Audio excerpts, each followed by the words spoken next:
नमस्कार, मैं हूं मनोज मनु। आप देख रहे हैं इंडिया न्यूज़ और इंडिया न्यूज़ पर एक आम आदमी से जुड़ी हुई विषय और चीज़ लेकर आया हूं। असल में आपको याद होगा कि एक समय था जब महंगाई भारतीय राजनीति पर इतना असर करती थी कि महंगाई की बात और अगर मुद्दा उठ जाए तो सरकारें गिर जाती थी। आपको याद है, दिल्ली की सरकार ऐसे ही एक बार गिर गई थी तब जबकि प्याज का विषय चुनावी मुद्दा बन गया था और प्याज ने सरकार को रुला दिया था।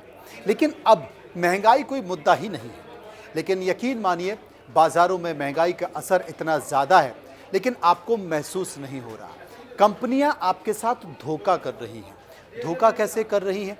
तकनीकी तौर पर इसे धोखा नहीं कह सकते, लेकिन वैसे कंपनियां आपके साथ धोखा कर रही हैं। आपको बता दूं कि बैकडोर से आपकी जेब पर डाका डाला जा रहा है। असल में जो भी सामान खरीदने आप जाते हैं, वो सामान क्या आपको उतना मिल रहा है जो 2 महीने पहले, 3 महीने पहले, 4 महीने पहले, 5 महीने पहले अगर 100 रुपये का कोई पैकेट पाउच आपको मिलता था और अगर उसमें 500 ग्राम उत्पाद होता था, 500 ग्राम आइटम होता था, तो क्या वो 500 ग्राम मिल रहा है? नहीं मिल रहा है।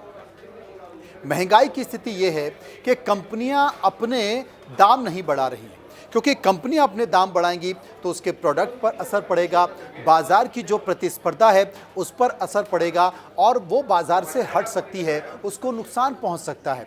इसलिए कंपनियों ने एक तरीका ईजाद किया है और वो तरीका क्या है? वो तरीका ये है कि कंपनी ने अपना जो दाम है वो तो वही रखा है, लेकिन कंपनी का जो पैकेट है उसके अंदर माल कितना है? पहले 500 ग्राम होता था तो अब वो 450 ग्राम है, वो 400 ग्राम है, वो 350 ग्राम है। बहुत सारी, ये मैंने एक सांकेतिक तौर पर आपको बहुत सारी चीज़ें दिखाई हैं जिनमें ये कई सारे आइटम्स हैं, जिसमें कई सारी कंपनियां, किसान हैं, ये सारी चीज़ें।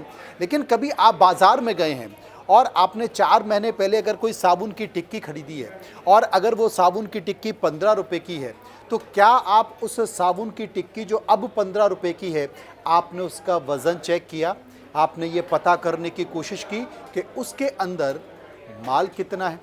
आप किसान का अगर कोई पाउच लेने गए हैं और 4 महीने पहले वो पाउच लिया है, वो पाउच अगर आपने 350 रुपये का ख़रीदा है और अब वो पाउच अब 350 का आपका वही पाउच मिलेगा, लेकिन क्या आपने ये पता किया है कि उस पाउच के अंदर कितना प्रोडक्ट है? बहुत सारी कंपनियों के मैं आपको नाम बताऊंगा जो मुनाफा बढ़ाने के लिए, अब देखिए, अपना मुनाफा बराबर बनाए रखने के लिए वो कंपनियां क्या कर रही हैं। कई सारे उदाहरण हैं, जैसे मैं ब्रांड के नाम बता देता हूं आपको।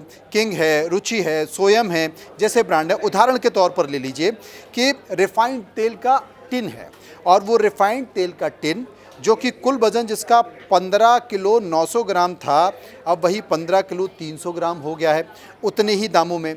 कुल मिलाकर उसके अंदर जो मात्रा है वो मात्रा ये बिस्किट में है, ये साबुन में है, ये रिफाइंड तेल में है, ये आपको कोई भी प्रोडक्ट उठा कर देख लीजिए। इसलिए चूँकि आपका ध्यान उस तरफ नहीं गया। आप गए, आपने कहा कि एक किसान का ये पैकेट दे दीजिए, एक बिस्किट का ये पैकेट दे दिए। उसके अंदर पहले कितना बिस्किट थे, अब कितने बिस्किट हैं, उसका वज़न कितना था, अब कितना वज़न है, आदमी चेक ही नहीं करता ज़िंदगी की आपाधापी में। और आजकल तो थोक में एक बार गए आप, आपने 15 दिन का 1 महीने का सामान ले लिया, आप स्टोर में गए, आपने उठा के पैकेट डालते गए, आपने बिल कराया और वापस आ गए। आपने ये ध्यान ही नहीं दिया कि जो पैकेट 500 ग्राम का था 100 रुपये में, अब वही 100 रुपये में पैकेट 400 ग्राम का हो गया। यानी कि कंपनी ने उसकी मात्रा को कम कर दिया। ये तमाम ये सांकेत हैं, ये सांकेतिक तमाम ऐसे प्रोडक्ट हैं जो आप बाज़ार में लेने जाते हैं, लेकिन आप पता करेंगे जनाब तो पर्दे के पीछे से, यानी कि आपकी पीछे किसी जेब से डाका डाला जा रहा है। कंपनी अपना मुनाफा बनाए रखने के लिए पैकेट के अंदर जो माल है उसे कम कर रही है, उसका वज़न कम कर रही है और पैसे उतने ही रखे हुए हैं। आँखों का धोखा है, लेकिन बाज़ार में महंगाई चरम पर है और महंगाई आपको ऐसे पता नहीं चल पा रही। अब से आप जब भी जाएं तो अपने दुकानदार से ज़रूर पूछें कि जनाब ये 2 महीने पहले, 3 महीने पहले कितने वज़न का था और अब कितने वज़न का है। तब आपको पता चलेगा कि आपकी जेब पर किस तरीके से डाका डाला जा रहा है और महंगाई किस कदर आपके किचन पर हावी है। फिलहाल इतना ही। नमस्कार।